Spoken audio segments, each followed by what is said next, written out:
Hello, I'm Ozonation. With me are Tance and Baines. Hello. Hello. Hello. Well, thank you for correcting your grammar there. People are listening. Exactly. Got to take into account those poor people and don't mess up their ears. So we're going to talk about ego. That's going to be the Quackcast topic.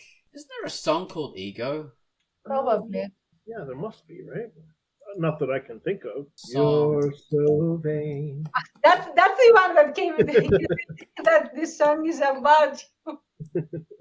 That's an ironic song because the song is about the person that is vain. Clearly. Yeah. It's a very clever line. I bet you think the song is about you, don't you? Don't you? And it is. Yeah, it is.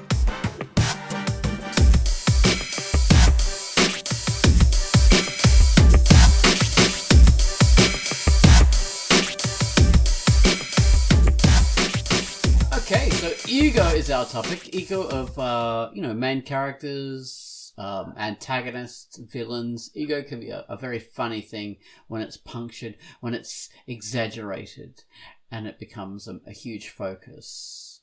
And this character believes that they're the best, or they have to defend themselves against all comers, and their own opinion must be, the most important opinion, and they must be right about everything.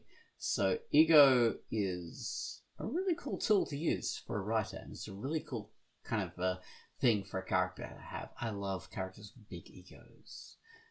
So before we get into that, I have to bring up the featured comic. Featured comic was a comic that Quackcast featured, and it is called Midcard. So Quack, tell us about Midcard.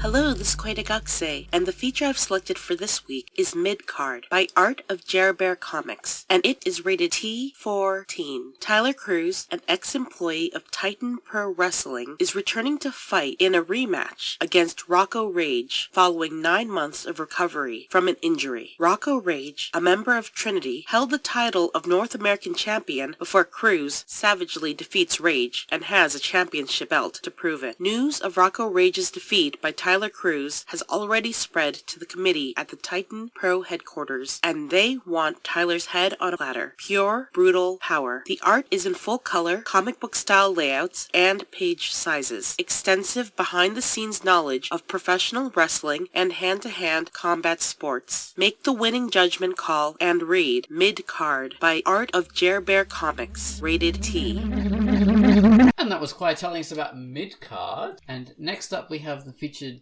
music. Gummels has been a theme to Therion Inside of Me, which is a weird title for a comic, but it's pretty cool.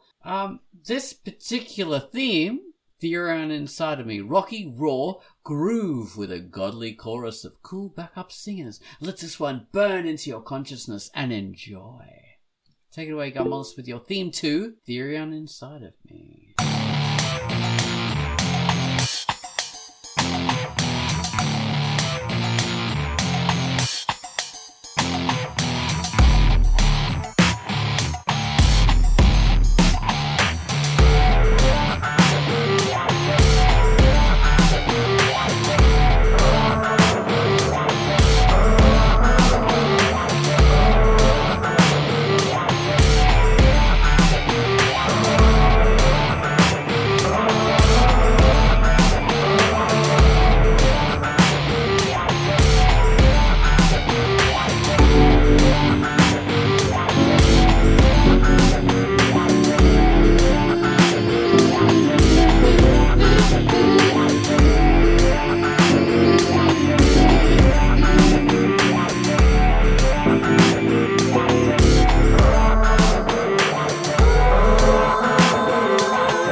That was Gummalus with his theme to Therion Inside of Me. Okay.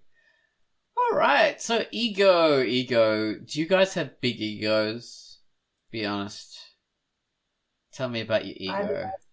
Other people say that about us. Well, I've been called arrogant before. Really? Usually, I have too. Yeah. yeah. When I win an argument, then I'm called arrogant. Like the first ad hominem I get is that. So. I can't imagine anyone ever calling Baines. I mean, Tance, you're a person who is like got a you have an important job. You're very educated. You have a position of leadership. All this kind of stuff. So you could see why people would impose that kind of idea upon you. Whereas Baines is someone who is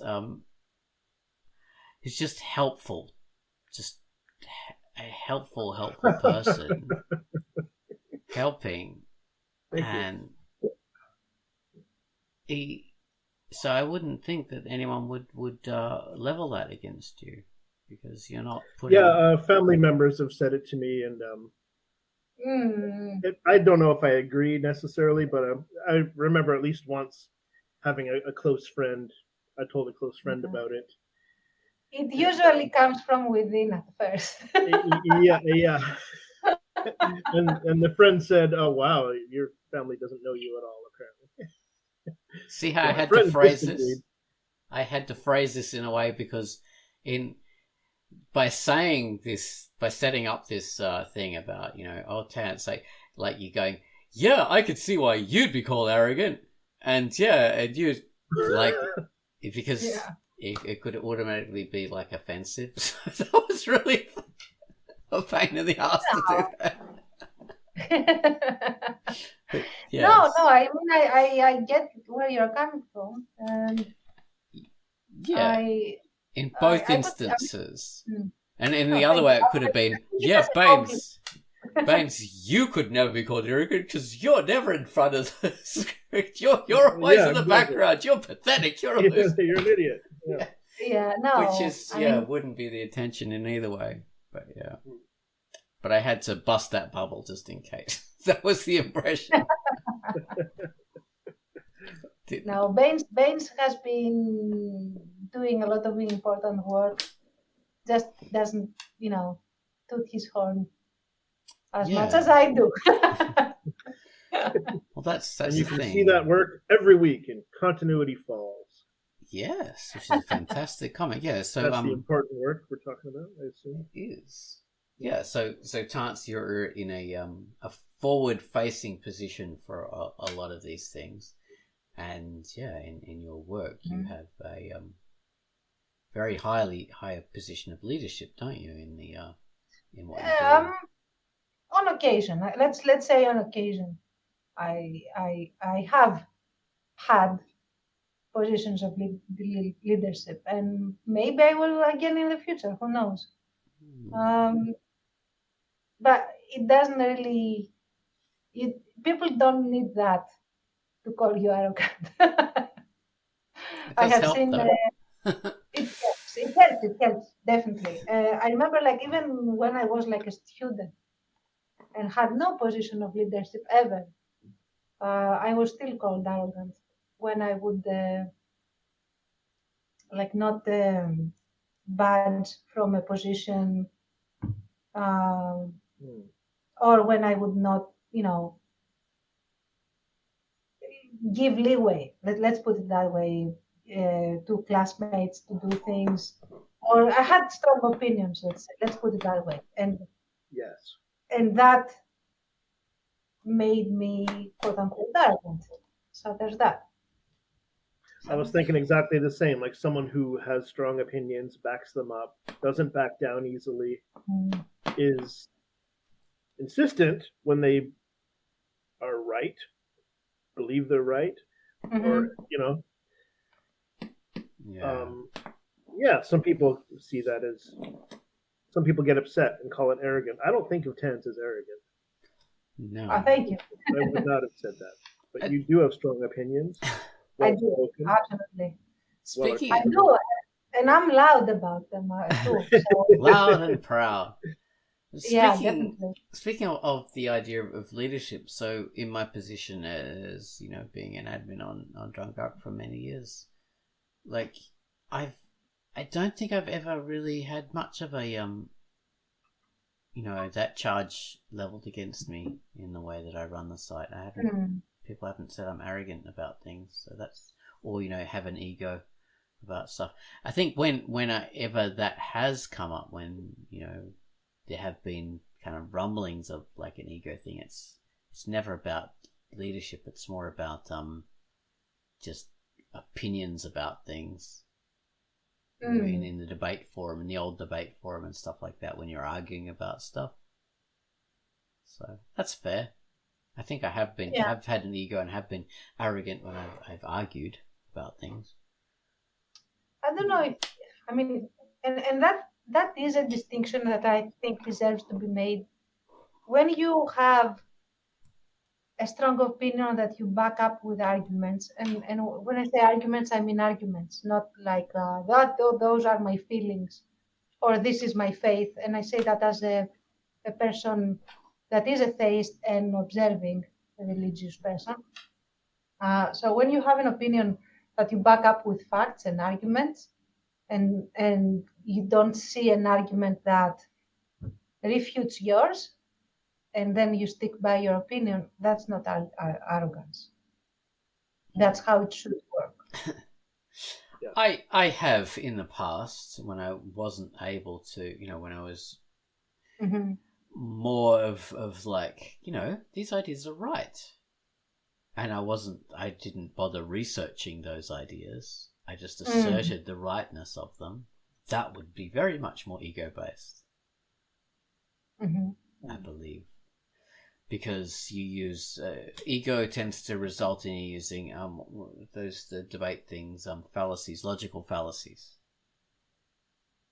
So and ad hominems and things. I mean, I wasn't really someone who uses ad hominems very much, but I would use the other Strawman. Strawman and Tin Man. Yeah, and Slippery Slope, Tin Man, and the flying monkeys out of my butt.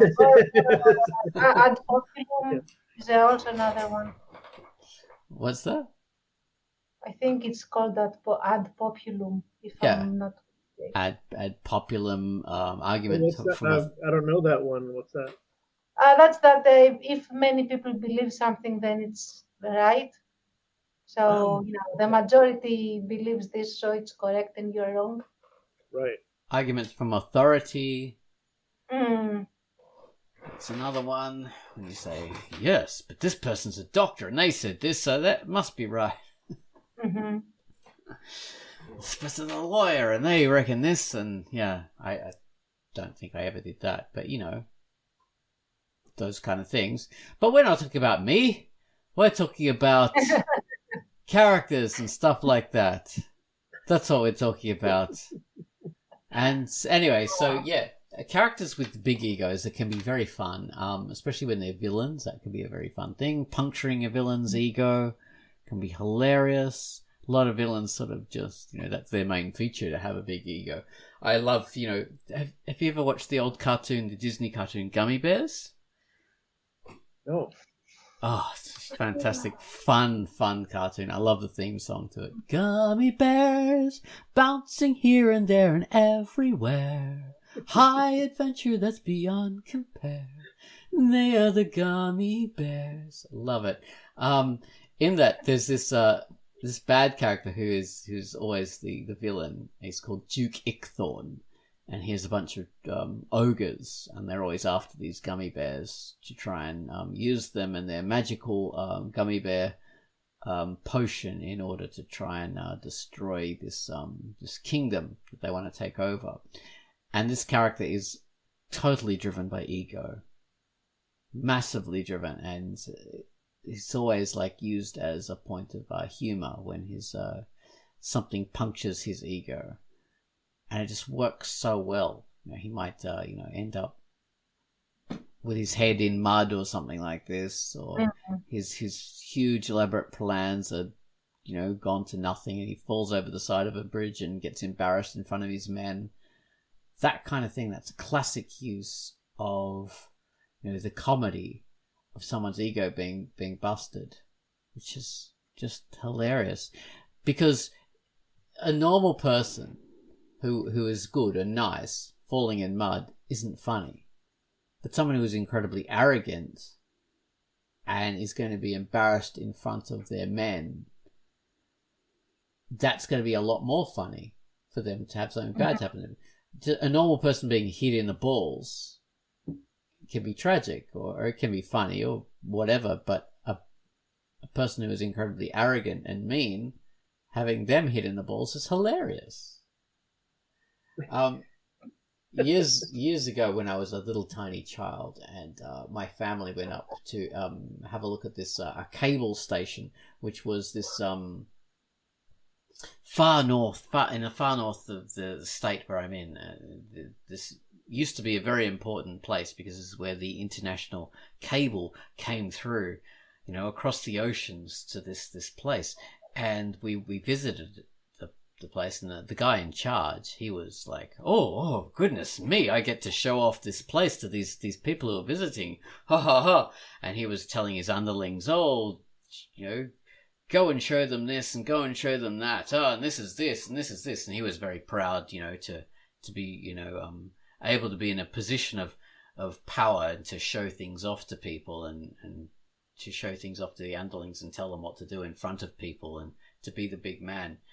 And and he was doing all this, and then he came to this outdoor section where there were these big generators and stuff like that, and huge batteries to keep the place going in case they had a big disaster. And there was this gigantic goanna on the wall, and a goanna is a huge monitor lizard. It's like a Komodo dragon, except not as big as a Komodo dragon. They're very big. It's like would have been like a meter and a half long or something like that. Incredible lizards, huge, with claws like a scimitar's. Like this was called a racehorse goanna, enormous claws, and it was climbing on the wall. And he said, "Oh my God, what's this thing doing in here? Get it out of here immediately!" And he was telling his men to get the lizard out, and showing off in front of us, the visitors. And his men went in, and they shooed the lizard off the wall. And the lizard raced off the wall. They're called the racehorse goannas for a reason. And charged and ran straight for this guy, and ran up his trouser leg, inside his pants. And he was screaming, saying, get it out, and shaking him up and down, trying to get out. And his ego was being punctured, one claw at a time. As this thing raced up inside his trousers. So yes, that was a great example of someone's ego. Actually not right. A characteristic of a character or a person that has a big ego is that they cannot be self-sarcastic, like make fun of their own selves, or they cannot take. And I don't mean mean jokes, but being able to laugh at your own self is a good thing. It's a healthy thing to be able to take sarcasm or create or be sarcastic about your own situation helps, and is a good thing. People with an ego cannot do that.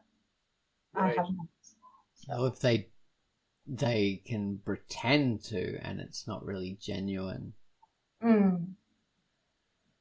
Yeah, it's and that makes it even worse.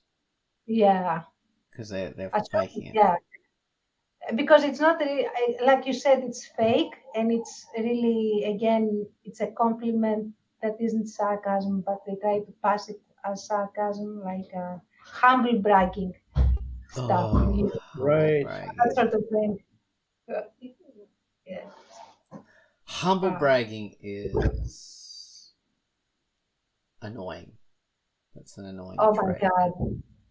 It's not. It's it depends. I mean, how bad it is, but it can be a lot more than annoying. You're very forgiving.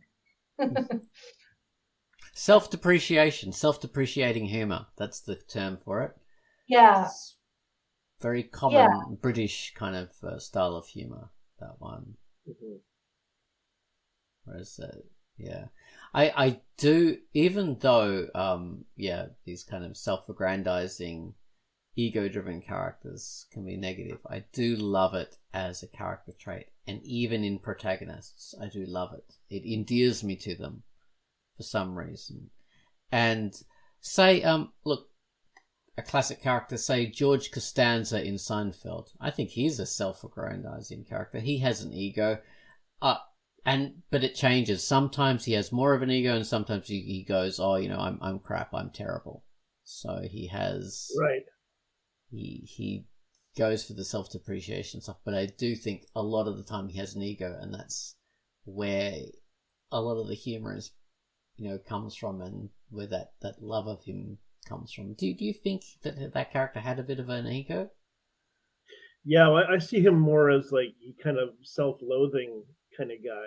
He's kind of desperately trying to overcome that. I've actually heard the actor talk about the Jason Alexander, the actor, talking about the character, and the character is based on Larry David in a way. And Jason Alexander says he's kind of like of two minds. He's like incredibly arrogant and thinks that he should be listened to, and also incredibly like self-loathing and thinking he's worthless.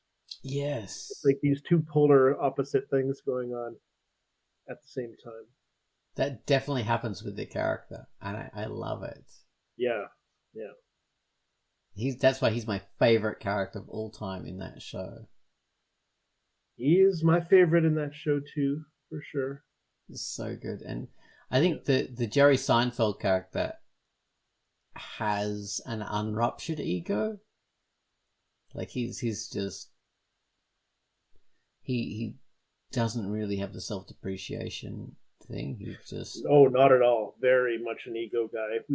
I can't think of a time where he admitted he was wrong about something or whatever. Sometimes he would, take a loss, and that's good for a show and good for a character. I think sometimes the real person has an even bigger ego. I think. Well, could be. The real Seinfeld, oh yeah, he is one huge glowing light bulb of ego. Like comedians, Tance was talking about the ability to laugh at yourself in a genuine way. You could definitely point to some comedians who cannot do that. You're Bill Maher. Oh yes, definitely. I was thinking another Jason Alexander character, apart from George Costanza, who I love, was Duckman. I don't know if anyone knows that one. Now, he had a massive ego. Huge. And that was a great source of humour for a main protagonist character. Duckman is fantastic. So if you haven't seen Duckman, I recommend everybody to see Duckman. Fantastic show. Duckman was really good. Yeah. I'm so disappointed Jason Alexander didn't go on with doing those kind of characters. He should have made it his thing, but he didn't. But yeah, okay, so those are good examples of ego-driven protagonists. What other ones can you really kind of think of? I know, like, Tank Girl, I think, is often that kind of thing. Although, not as many people would have read her. Flashman, one of my favourite characters, I think George MacDonald Fraser was the writer of that. He was very much an ego-driven, arrogant character who also had this feeling that actually I'm shit and I'm worthless, but I'm going to put out my ego to the world, and I'm a member of the British Empire, and I'm the best at this, and I'm great, and you should listen to me. So maybe I don't know if you mentioned that already, but I would say Deadpool would qualify. At least today. As a big ego character. He does have an ego. He does. Yeah, he's arrogant, he's smug. self-important. Yeah. Is I the mean, ego ever I'm not punctured sure. though? Hmm? Is it ever Yeah, shown to be not true that he's the best? I think that's my problem with him, because he seems to be the best, even though he thinks he isn't, but he is in that world. Yeah, I'm not sure because I haven't really seen a lot of him. I do think he does have like some fails that puncture his ego, but I wouldn't know enough to support it. So yeah, he gets humiliated enough in the movies that I think it's tolerable. I don't really know him in the comics that much. I've seen almost nothing. I just know the three movies really. But, Gorgeous movies they are. They're lovely. Wolverine, his catchphrase in his own narration was, "I'm the best there is at what I do." What I do isn't very nice. He's sort of and he is, that's pumped up by a lot of writers in the comics for many years. Wolverine was made to be the best in some ways. He also suffers a lot, which is an antidote to that. Kind of self-loathing as well. Yeah. I think arrogance would probably come in traditional comics would be more a villain thing. I think so. Yeah, Wolverine is not arrogant. He can back up his claims that he makes in his own mind. I think you can be arrogant and able to back up like why you are arrogant. Right. It's just that if you are arrogant and cannot back up why you are arrogant, that's like a different type of ego. Like that's the fragile ego. Let's say where it's more of a house of cards kind of thing. Yeah. There's a famous quote that says like it's not bragging if you can actually do it. Yeah. It still is bragging. Yeah, that's a fair argument. Yeah. Yeah, it can be very annoying. Yeah. George Jefferson, if that's not too old for everyone, or Fraser Crane. Oh, okay. Yeah. Your pompous, arrogant types, and his brother. Yeah, that's interesting because that has a few layers. Those characters obviously do have that kind of fragile ego, and they want to appear, oh yes, we're super sophisticated, stylish people, but then their dad is all the time in their apartment in his shitty chair with his little stinky dog, and you think, yet they're being shown to come from this background, so their whole life is compensating. Everything they do is made up. It's all fake. The reality is they came from humble they are background. high status guys. They're successful. They're educated. But you also see their foibles, and their struggles, and they fall apart. Not just because of with the dad stuff, but I know. Their attitudes get them. They hit the wall regularly. They like to pretend they were always like that, and they always came from a high status background, right. But they didn't. They came from a humble background. There's nothing wrong with that. It's just that there's a level of pretense about it. Yeah. Nothing wrong with that at all. That's a good thing. Yeah. But yeah, they seem to, because they deliberately want to hide that. They're sort of embarrassed about that, which isn't a good thing. So those are good characters. Oh, okay. So related to that, you've got Sideshow Bob. Yep. From you're talking about the comedy of the super arrogant person being, getting a pie in the face or whatever. Getting their comeuppance. Yeah, on The Simpsons, they actually do that when Sideshow Bob literally, or his brother auditioned for Krusty. And it wasn't as funny when his brother got the pie in the face, but arrogant, the pompous Sideshow Bob, it was hilarious. It was utterly, absolutely hilarious. It's hard to believe those people aren't brothers in real life. It's true. It's so closely matched. Yeah, those are really good examples, Baines. The Fraser characters. Okay, so I don't know. I'm trying to think of classic villains that. Okay, there are a lot of classic villains. What's his name? Rickman in Die Hard. Oh, Gruber. that's Hans Gruber. Hans Gruber. He's a very arrogant person who has a huge ego about his plans, and he's constantly being undermined by an out-of-work, policeman with no shoes and just another singlet. British villain, as Deadpool says. Yeah. Exactly. But that's a classic villain full of ego and arrogance, having it punctured at every single turn. I would say also most James Bond villains have the arrogance in spades. Like, I expect you to die, Mr. Bond. That sort of thing. I expect you to die, Mr. Bond. Yeah. Kevin Kline's character from A Fish Called Wanda has so much ego and arrogance, that character. If you know that one. It's a beautiful example of someone who has that. But how did he end up? His arrogance kills him in the end because he thinks he's the best and the best fighter in the world, and he's in total control of the situation. Doesn't he get run over by a steamroller going extra slowly?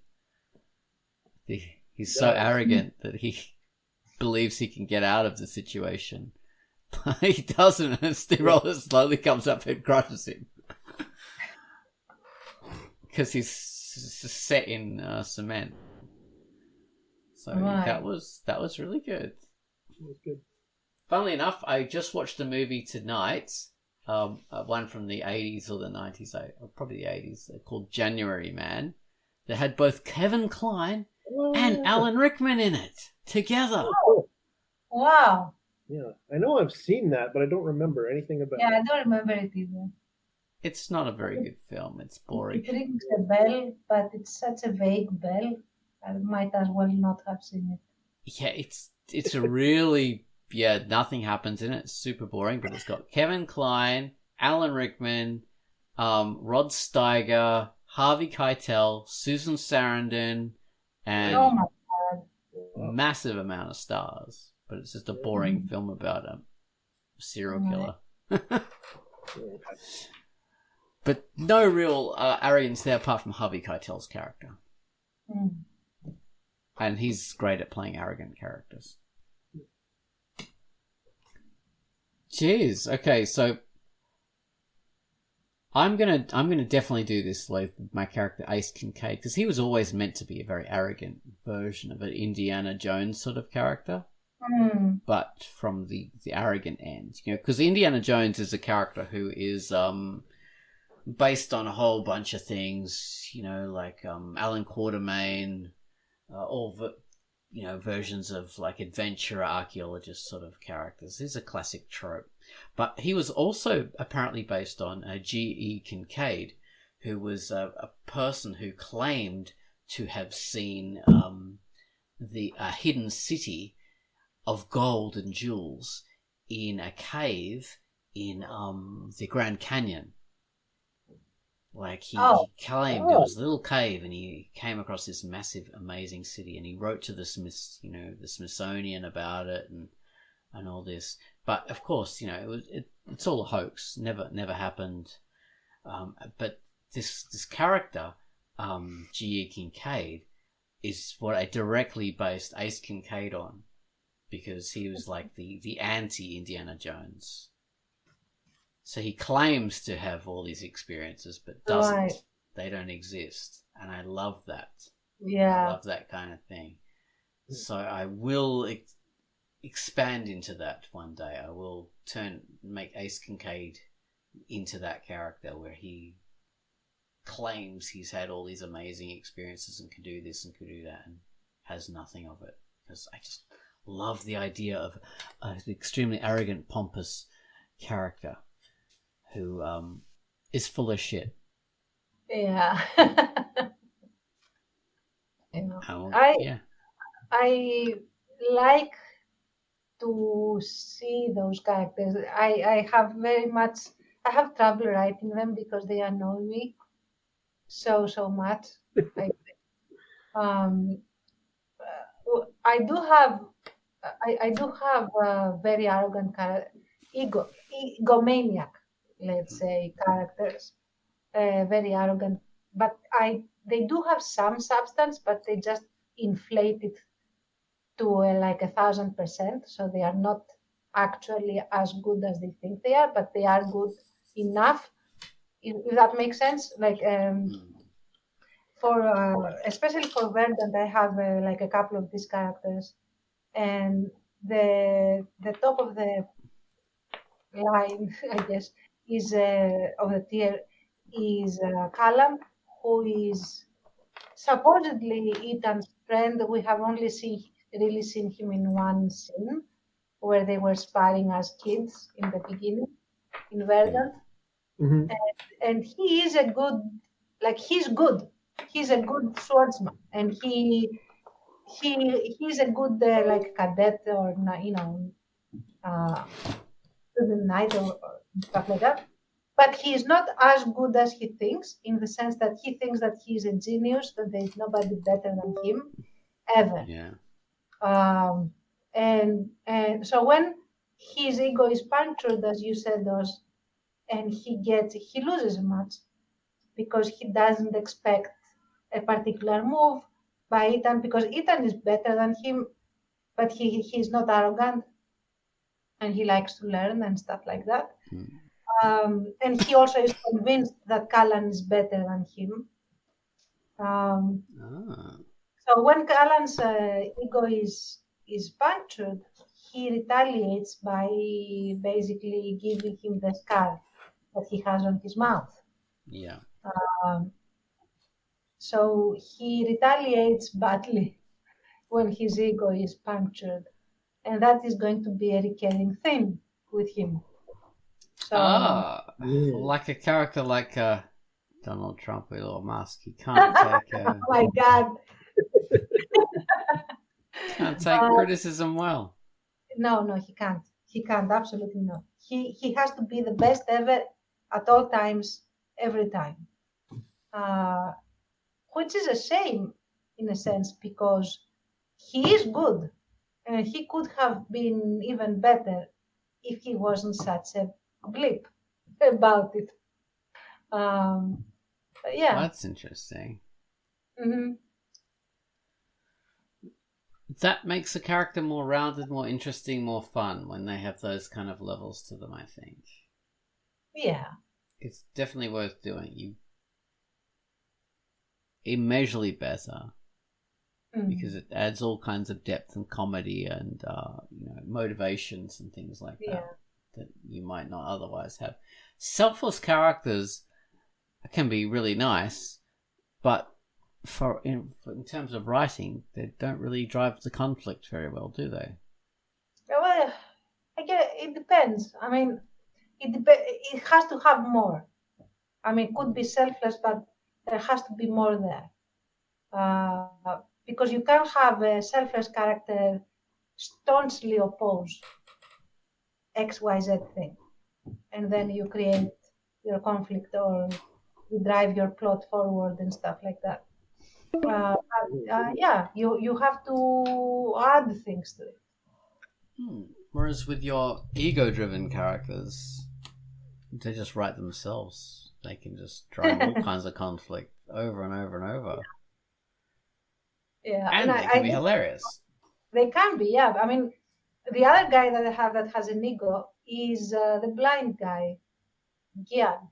That is like a bat, like he has the fruit bat, familiar character.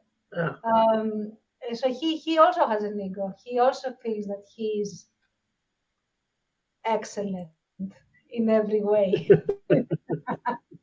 But he's not a villain. He's going to be a character. We'll see how that goes. But I like to put characters that can compare, have the same trait, but are in different. Like one is a villain, one is not a villain. So, Well, speaking of egos, I was thinking, okay, so in the film Conan the Barbarian, which is one of my favorite films, early Schwarzenegger fantasy film. In that film, Conan starts off, I don't know, like he becomes a barbarian warrior, and his sense of ego and his sense of self and power like massively inflates because he becomes undefeated and he can do anything, and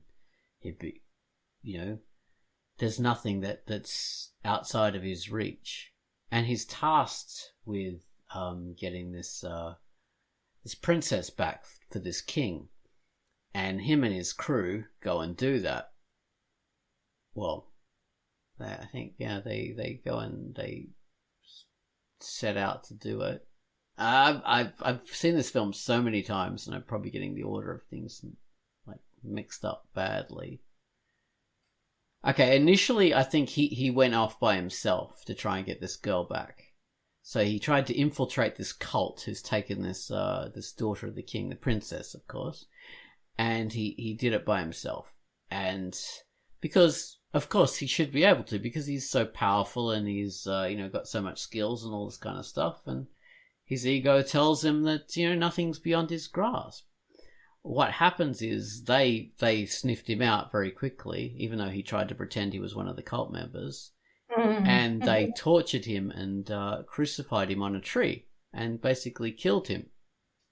So his ego and was basically punished. And before he was killed, by being crucified, Thulsa Doom, the bad guy, basically gave him a lesson in ego, saying anyone who has ego is easily to manipulate.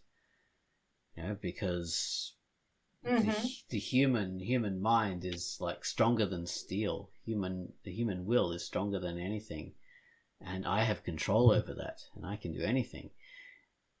And so, what the lesson in the film was, I think, is that Conan had to lose his ego in order to be able to compete against Thulsa, in order to beat Thulsa, which is what happened in the end. And it was Thulsa Doom's ego, that finished him, because he thought he was undefeatable.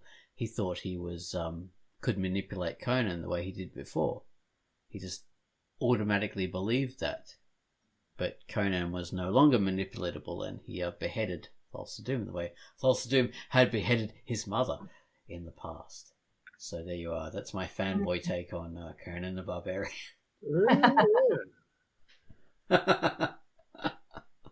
I love that film. Yeah, that's speaking of. I like character arcs where they start off with an ego and then they shed it without necessarily becoming humble, but they don't have the ego they did. Like they have an ego that is more like grounded, closer to reality, or reflecting reality, if that makes sense. Yeah, it's nicely said. The Hugh Grant movie About a Boy has that kind of character journey. Very good movie too, based on the Nick Hornby book. The guy who wrote High Fidelity and everything. Yeah, that's starring John Cusack. High Fidelity did. Yeah, he's got a little bit of that too. I think there's probably a better arc in About a Boy. But yeah, that's a good one. Where a sort of arrogant guy is still himself at the end, but kind of a more evolved, happier, more open version of himself. Yeah, and more less happy to be a father. Right. Yeah, and I think less inflated, like less like self-absorbed. I would say, which jives with the whole ego thing, like more like that. Having an ego, like having a high self-esteem, is, you were saying to us before, Tance, is different from having a big ego. Those things are not the same. Yeah. Well, yeah, the idea, like if you have and when I say high self-esteem, I mean a healthy self-esteem. And what do I mean by this? Um, if you are confident in yourself and safe with yourself, you know your worth, you know where you can improve and where you should improve, you know uh, your strengths, your weaknesses, and you feel okay and safe with that, and you work with that. Doesn't mean that you feel that there is nothing, I'm perfect. It's that you feel that you know yourself and you are confident in yourself. That is a high self-esteem, like high in the sense that it is a good self-esteem that you should have, and that is not an ego, and that cannot be punctured, if that makes sense, because it is a reflection of reality, and you don't feel that it can be shattered by anything because it is real. Whereas when you have an ego, the ego implies that you project something that isn't there or something that isn't totally reflective of reality. So you project being more than you are or something else that you feel you aren't. Yeah. And there might even be the irony that you might be that thing, but you don't feel you are that thing. So you have an ego about it. You know, and that makes you fragile, and that makes it shatterable. It can be punctured, and the environment becomes threatening to you because it can potentially destroy this projection that you are creating for the world, and that makes you unsafe, and therefore you are not like you are constantly on the alert. You had me when you were talking about that. You had me thinking about, like, you watch celebrity interviews. If they're a little less managed, less rehearsed, at least, like you can see certain celebrities who are self-aggrandizing, or interviewers who are, and then certain people, like your actors or rock stars or whoever, who are very comfortable. They're very, like, they don't need the attention. And then I started laughing because the image of Will Smith just popped into my head. The puncturing of an image that we saw very clearly a couple years ago.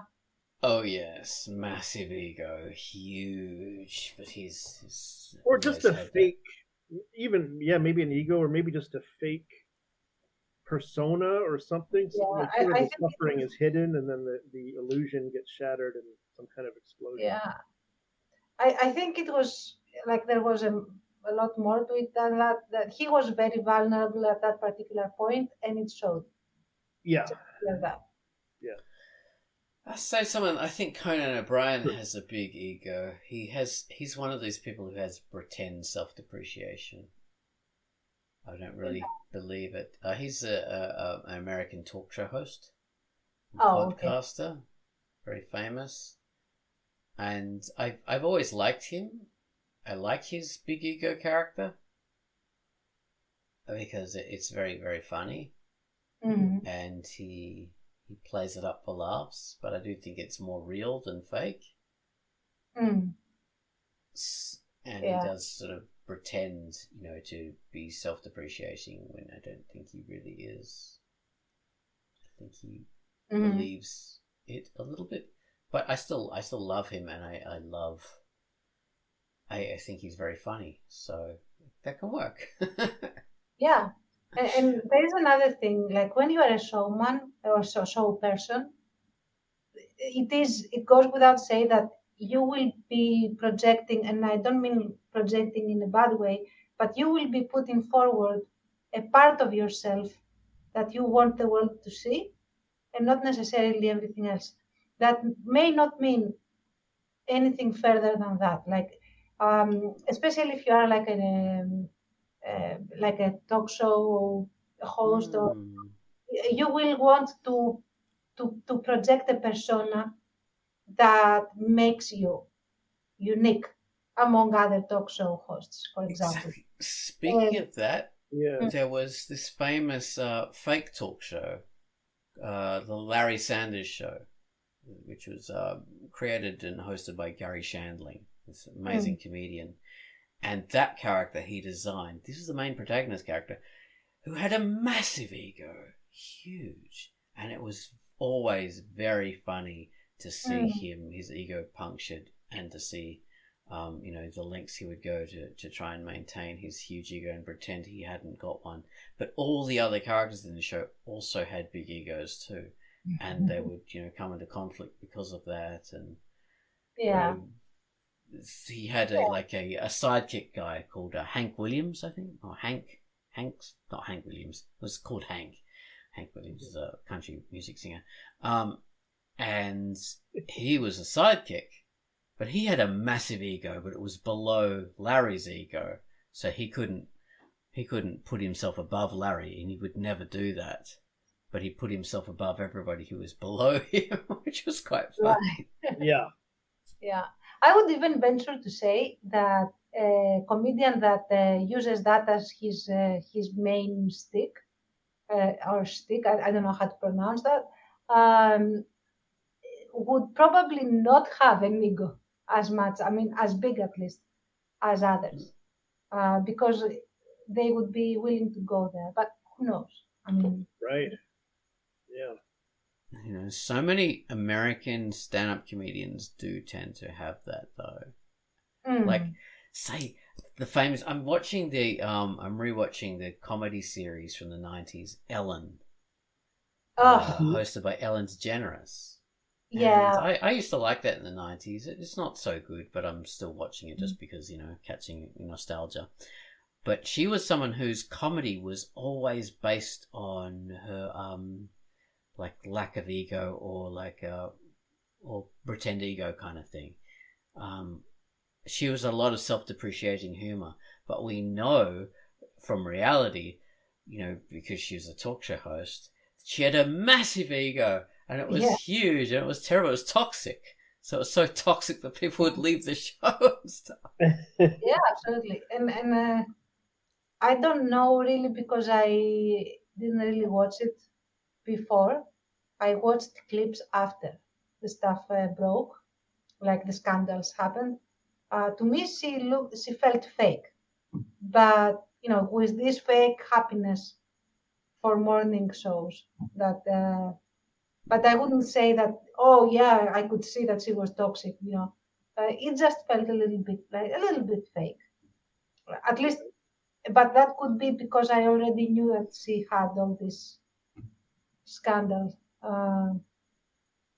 Could be. So it could be. I cannot really discern, let's say that, because I didn't know her before that. Ellen definitely had a level of fragile ego happening, unfortunately. Yeah, there are so many comedians that do have that, because they have to put themselves out there. They have to, create a big persona, like you said, Tance.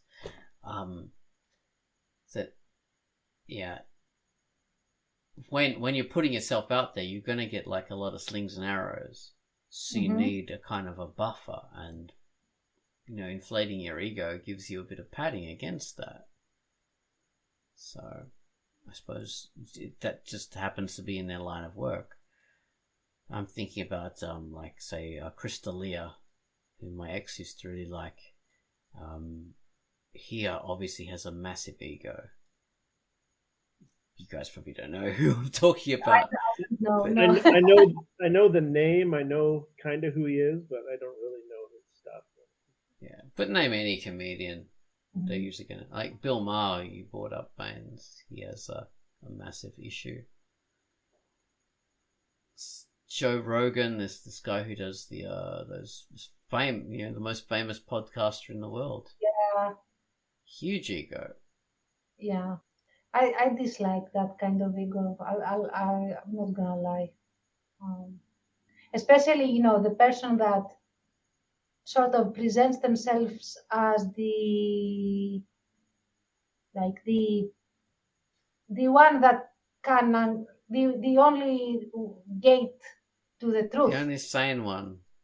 or the only sane one, or the one that knows best, that I really dislike. Like that earns an instant dislike from me, and that comes like I have to always check myself to not say that I know best, because I often feel that I know best in a lot of things. So I have to be very careful not to actually present myself that way to others.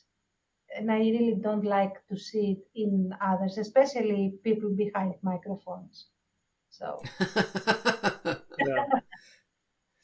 Yes, yeah, yeah. That's tricky, isn't it? Yeah, if you know best. I think when I know best about stuff and I want it to happen, and I just go, "Yep, this is the way we should do it." Like, you're not interested. You don't want to do it this way. Okay, fair enough. But that's the kind of way it should happen. yeah, That's just how it is. I know what I'm talking about. I'm an expert in this narrow field. You know what I mean?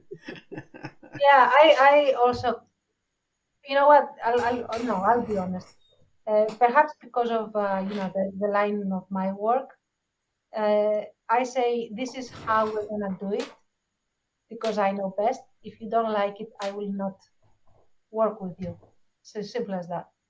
So I can't be very like this is the way it is. I know best because I'm the expert. Yeah. But only in things that I actually have been trained to be the expert. But it's not ego. Right. That's just Yeah. you're based on your expertise that you Yeah. know how things work. Yeah, You're not I just saying. have to make sure that I don't do it beyond that. So, Yeah, ego would be like, oh, you want to also I don't know, build a bridge at the same time. Well, I'll tell you, I think bridges should be in nice curves. That's how they should be, and they should have nice classical lines because those bridges always look cool and Yeah. grand and stuff. And it should have cables too, because cables are really cool. What you can't have that? So because engineering like means those things can't work together. I don't care. Yeah. My opinion is the most important. You should do it Engineers, that way. engineers are fake news, But yeah, Exactly. Or you should say, look, I know best. I know how to run this country better than anyone. We should just have tariffs on everything. That should be best. never mind what experts say on that. And I have to say that because I am a believer, or I say I am a believer of a certain faith. This is what God wants, and I'm going to tell you what God wants. And if you go, and if you disagree with me, you're gonna go to hell because I know what God wants. That's disgusting. First of all, also that's very silly to say, and that goes for any religion, not just Christians.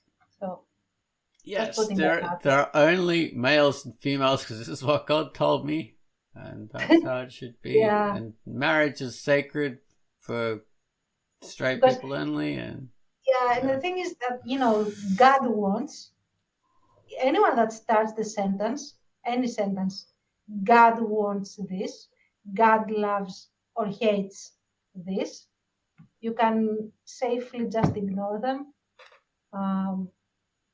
because, and I say that even though I'm not an expert in God, because there is one thing that I know for sure, it's that God hasn't actually spoken to them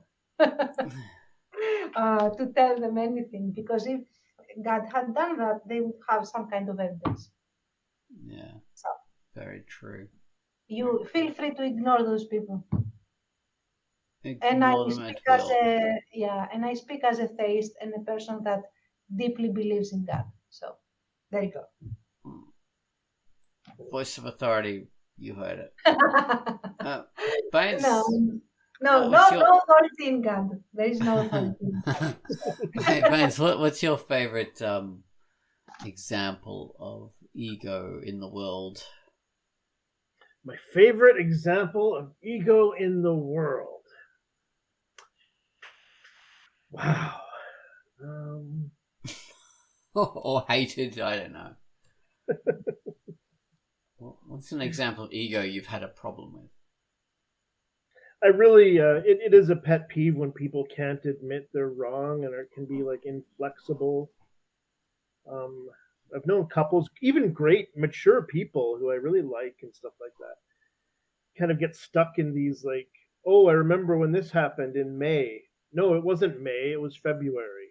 No, it was May. No, it was February. It was snowing out. And they'll start this back and forth without even starting the story.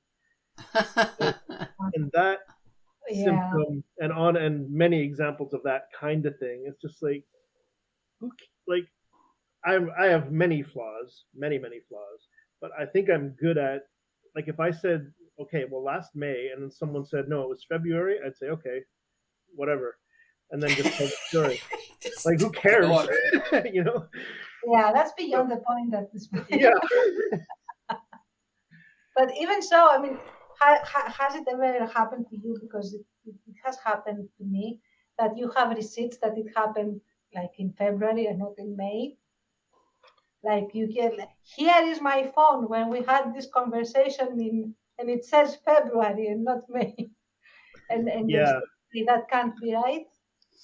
I've had maybe not receipts per se, but like I know. So I guess I'm just like them, or just like the other person might be. I know that this happened, and then someone's telling me something that I know I told them, and they're giving my opinion back 6 months later.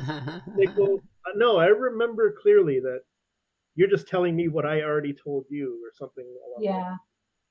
Or they have something completely wrong, and I know it. But I mean, they probably know it too from their end. So I mean, so that does annoy me. Yeah, when I know someone's like, or I believe I know that someone's misrepresenting something that happened or whatever. It has punctured my sense of, I know what's right, and I know when this happened, and this happened then. My sense of continuity falls. What punctured that massively was looking at my photo archives on my phone. Oh, because that's organized by date, the photos, and I go over them. I think, oh my God, I didn't realize that these things happened in that order. I thought this happened before that, before that, before that. I knew nothing. I have no sense of time. This is an objective, irrefutable record of when things actually happened, and it totally contradicts everything I thought. So I can't be arrogant about it. It's part of the human condition. For me, I guess I have an ego. I mean, I do feel that I know things, I suppose. But the one thing that punctures it, and I always have to constantly double check because I never trust myself, is remembering trivia, like dates, names, titles. I forget. Like I can remember the gist, for example, a historical event, for example, and I can remember exactly how it happened, but I will be wrong potentially on the date, or I will get the name wrong. And especially if you are like in a debate and you get the name wrong, then everything is scrapped, because they will say, "Oh, you got that wrong," so everything you said is wrong. So that is a thing, and it's a debate fallacy called poisoning the well, I think. Yes, something like that. I don't remember how it's. Again, I don't remember how that is called. So that has made me develop this habit of triple, quadruple checking a gazillion things before I hit send about anything. I find as I get older, I do that more. Double check stuff because I know my memory will kick me in the balls if I don't. Yes. In a comical way. Yeah, absolutely. Or in the boob in my where it hurts the most. But Yeah, and it's, even in spelling, like I hate rereading something and seeing myself having made a spelling error or a typo. The typo I can live with more than the spelling error, if that makes sense. Yeah, if you do, oh my god, if you have your instead of your, or Yeah. or there instead of there. Oh my god, those Fortunately, are the two worst. I don't do that. And the only reason I don't do that is because I learned English formally. So there is no way for me to make that error, make that mistake. I don't think in those terms. I always think in spelling in the correct way, but my fingers type phonetically for some reason. Yeah, it happens. Yeah. They're not connected to my brain. They're connected to a different connection, and they type phonetically. Yeah. And I don't understand how that works. Why do you do this to me, bastards? There is this one word that I keep like for years, and even now I misspell, and that is maneuver or maneuvering. Oh, that's a tough one. The O and the E and the U. I keep mixing those up. I have to always double check, and I always get it wrong, and I always have to correct it. But it always is correct when I publish it. Really? Necessity? I always get that wrong. Necessary? Oh, that is my bane. C double S. C double S. C your double S. And you'll remember. Okay. C double S? C. Necessary. Lieutenant? Oh. Lieutenant? LIEU. I pronounce it lieutenant, and it helps. Guaranteed? That's easy for me. Really, those are the ones I always get wrong, no matter what. I always have trouble with occasionally, the C's and S's. Yeah. I always guess wrong. Always have trouble with occasionally. Oh, some oxymoron there. Yeah. And in Greek, we have the advantage that there are no silent letters in Greek, but you have 4 types of e's, and they all sound the same. You have to know the spelling, and you 4 types of e's, 2 types of s, and 2 types of o sounds. So. Oh dear. Yeah, there's that. Learning German, it's very easy because all the words are phonetic and there's very few rules you have to learn. But there are some silent letters crop up every now and again, and there are some weird rules that I just cannot, like gendered terms. Oh my god! But we're getting off the course. Yeah. Anyway, so we should end. Yeah, we should. We're getting tired, and it's stream of consciousness at this point. Yeah. It is. My ego says gender language sucks, so don't use it. Yeah. It fucking sucks. It makes it way too hard to learn. My ego says maneuver doesn't need this many letters. Just O's, that's all it needs. Yeah, maneuver. Well, A's and O's. Stick a double O in there and be done with it. Maneuver. Maneuver. Yeah. Don't make it sound more Canadian. Maneuver. There you go, Dance. You're already acclimatizing yourself to your new world that you're going to move into. Yeah. Absolutely. Okay. All right. So this has been Quackcast number 726. As an ocean, and with me has been Dance and Veins. Hello. Oh, bye-bye. Bye.